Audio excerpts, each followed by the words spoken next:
Hey everybody, welcome back to my channel. I'm your host Siren Frost, and today I got an updated deck profile video for you today. Sorry, hold on, give me 1 second. This is not how I want to start the video on, but sippy. Sorry, I had a little frog in my mouth. Anyways, this is an updated deck profile video for you guys for my Mask Orfist, Cardinal Orfist deck profile video. This is the mask version for due from the set 12 collection. And a quick gist on the character who plays his deck as well. His name is Zakusa, I think Ishigame. I don't know. But everyone calls him Zakusa, just makes it a lot easier. But he's also the AKA to Shirogane. Now, he gained the name Shirogane when he joined the Uniformers. Under the influence, not the influence, the decision pretty much from Mazanori when they fought. So basically what happened is Zakusa and Mazanori was in the card fight. And instead of Mirai being a part of the Uniformers and gain the Mask of Hydrogram, which would be kind of interesting to see, but it never happened. So instead, Zakusa took her place. Otherwise, that would have been a very dangerous thing to think about. So, Zakusa lost to Mazanori and agreed to work for the Uniformers under the new alias Shirogane. Ever since then, he became part of the Uniformers, became a professional, and he beat Yu. But in some ways, he's not an enemy to Team Blackout or anything. He's just doing this because he wants to express color in a different way, shape, or form in his paintings. So in some ways, he and Donji are still allies, and Donji asked him to, when you fight against Yu, give him the card that he needs to defeat Yi, pretty much. So technically, he's not really under the influence of the Uniformers too much. He's using it to become stronger, yes. And this deck profile is the proof of it. At the end of the season finale of Will Dress, though, him and Tamari reconciled, I think they reconciled. And Tamara's just happy to have her boyfriend back, because I had no idea they were actually dating. So, fun fact. So anyways, that's a small little tidbit right there for you guys right now. And now let's move on to deck profile itself. Starting with the ride deck, and of course this is going to be a 54 deck. This is 54 cards in the deck. So 4 for the ride deck and 50 for the main deck itself. Okay. So, for the right deck, we have Phovi, Cardinal, Fang, Phovi, Cardinal, Noid, Routis, Cardinal, Noid, Cubisia, and we also have Cardinal, Dominus, Orfist, Regis, the one card I've been waiting for maybe a couple years now to get until I got it finally in my grasp. So I was waiting for the day that I actually have the opportunity to build this deck to its highest potential way possible.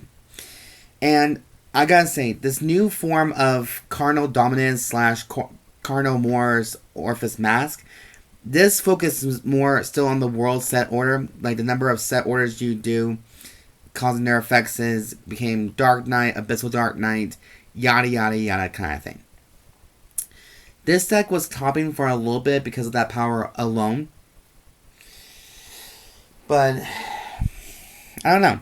It's still kind of new to me because it's hard to make a deck with a lot that's just the world orders, putting it in them at the same time, and then certain units. Because the one thing I don't want to do with my decks is to try and make it like I'm bandwagoning the other deck because they're winning, same build. So I'm like, I want to add my own feel to it, pretty much. But so far, this is a full Orfist deck itself, and yeah.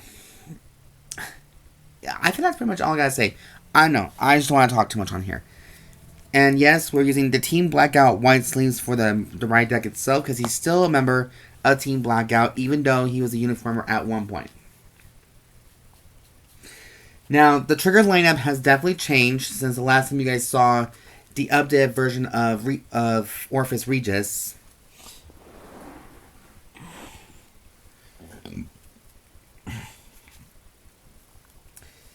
And so for trigger lineups, we're playing 4 heals, which is Cardinal, Prima, Nabliem. We're playing 8 criticals in this deck, so we have 4 Cardinal Draco, Barbizonde, 4 copies of Patrol, Robo, Dekarcop. Now, this is a big debate I'm also thinking as well, because I hardly ever get the effects of the critical trigger effects, so I might want to just change those out for other triggers, critical triggers in the deck, because let's just face it, how often do we actually get these cards effect off? Pretty much, we don't.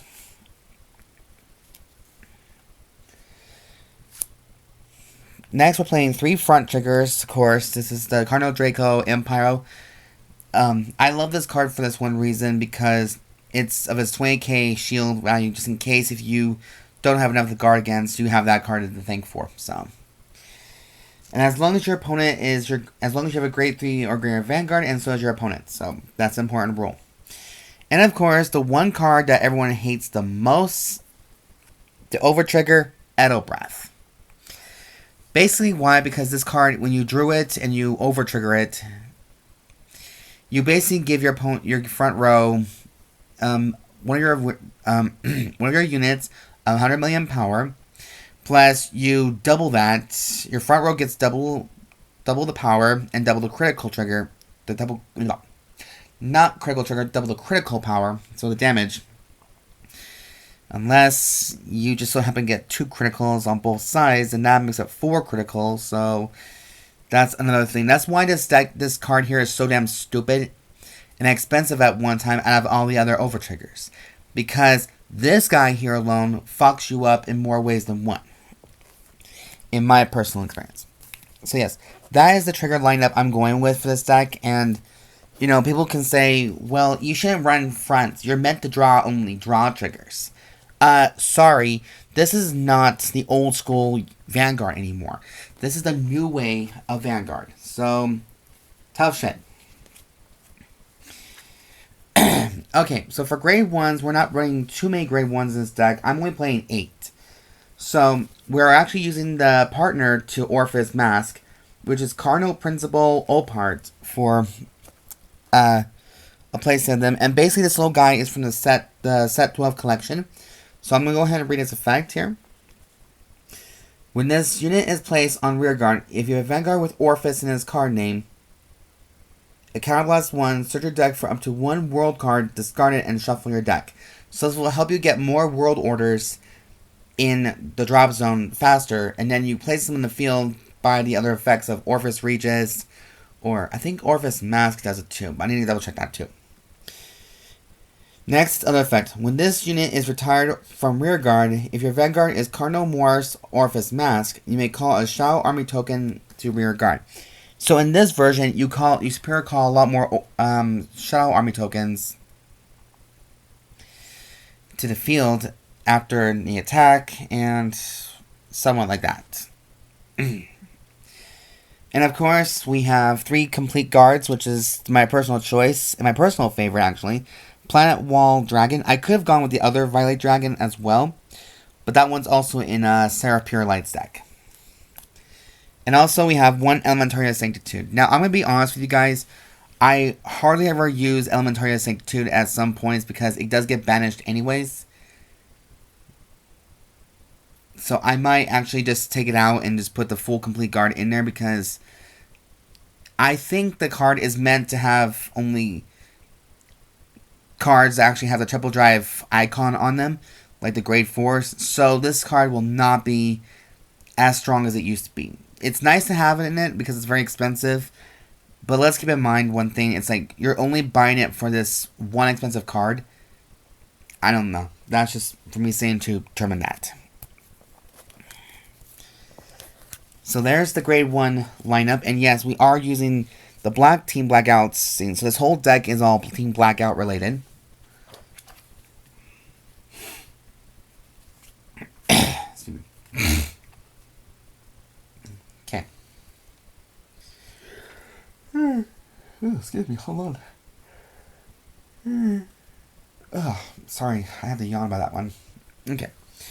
Grade 2. So I think most of my decks are now comprising with grade 2 play a lot more. So we have 11 total of grade 2s in this deck here. So we're going to start with 3 copies of Cardinal Noid Grunder. I said almost a grinder. Like the hookup site grinder. No, the Grunder is not like that. So, no, I'm not grinder. Next, we also have our little favorite here. This little guy is a plus, and it came from the Orfist Regis deck set. This one is called Polarxis Dragon. Now, if you guys don't know what Polarxis Dragon kind of does is, when this unit is placed on rear guard, if you have Vanguard with Orfist in its card name, Soul Blast 1. Choose a world card with a different card name from the cards in your order zone from your drop, and put it into your order zone. When this card is put into the drop from rear guard or hand during your battle phase, if your world is dark or Abyssal Dark Knight, you may draw a card. So if you want to discard him, you can. But I think most of the time we like to have him for the extra attack and, you know, the extra stir. That's... yeah. Okay. Sorry, I'm getting distracted here. God damn. But yeah, overall, he's a very good card, and he's pretty damn cheap to get, especially if you want to get, like, the single individuals. Now, unfortunately, on that part, I will not be able to do Shirogane and Luart for that reason, because everything's so fucking expensive in there. Welcome to the black market. Anyways, that's a side note. Now, the last 2 copies we have is the 2 World Orders, the Howling Moonlit Knight for 2 copies from the Set 1 collection. The very first World Order, or at least one of them, is. This one is from Set 2. And this one is called Eclipse Moonlights. So, I have those 2. Just because, 1, I like to draw a card. 2, I like to call a Shadow Army token. So, there's the first batch of set orders we'll be using for this deck.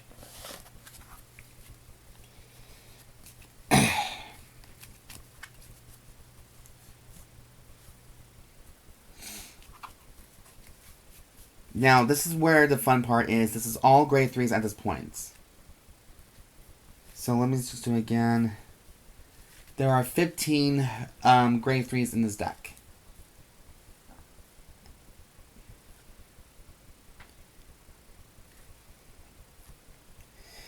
Anyways.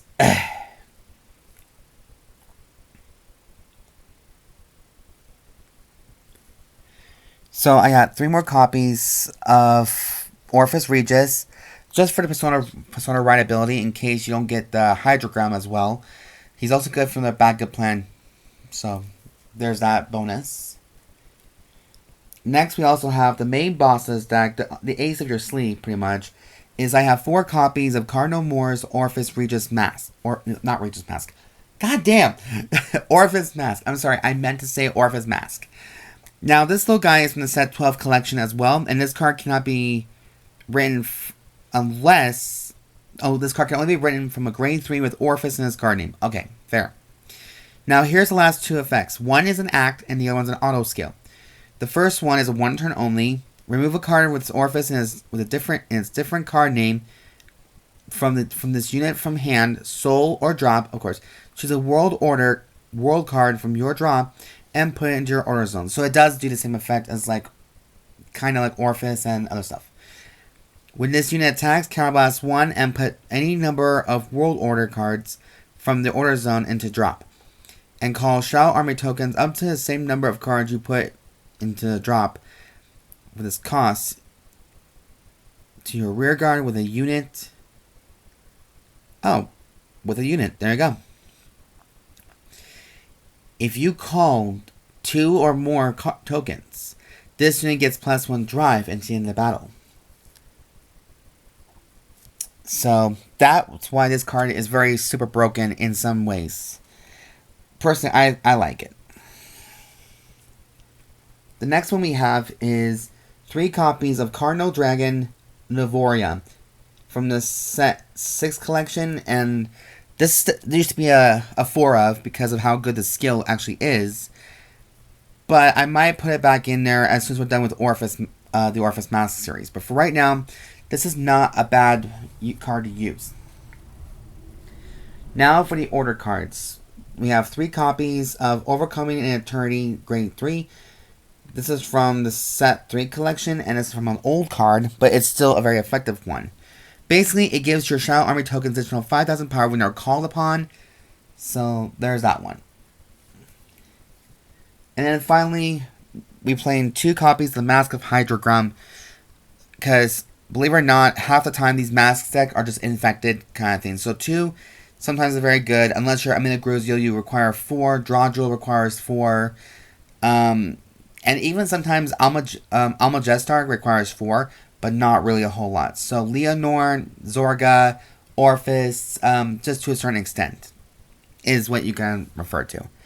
So I chose those 2 instead. And yes, one is a frame rare, and I don't know. I'd rather have a full playset of a frame rare's Mask of Hydrogrum.